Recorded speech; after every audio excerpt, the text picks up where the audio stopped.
வரப்போகிற சம்மரில் நம்ம உடம்பை நல்லா கூலாக வச்சுக்கிறதுக்கு தேவையான ஒரு ரெசிபி தான் இன்றைக்கி நம்ம பார்க்க போகிறோம். இதுக்கு 1/2 லிட்டர் பாலில் கொஞ்சமாக குங்குமப்பூ ஆட் பண்ணி நல்லா காய்ச்சிக்கலாம். இது கூட 1 டேபிள் ஸ்பூன் அளவு கஸ்டர்ட் பவுடரை பால்லேயே சேர்த்து அதையும் இதில் ஊற்றி நல்லா கொதிக்க விட்டுடலாம். அப்போ தான் பால் நல்லா திக்காக நல்லா ஃப்ளேவர்ஃபுல்லாகவும் இருக்கும். ஆட் பண்ணுறதுக்காக ஒரு 4-5 பீஸ் பாதாம் பிசின் தண்ணியில் ஆட் பண்ணி ஊற வச்சுக்கலாம்.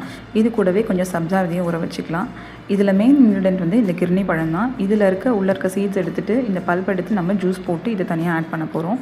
இது கூடவே கொஞ்சம் நைலான் ஜவ்வரிசி ஊற வச்சு அதையும் வேக வச்சு தனியாக வடிகட்டி எடுத்து வச்சுக்கலாம்.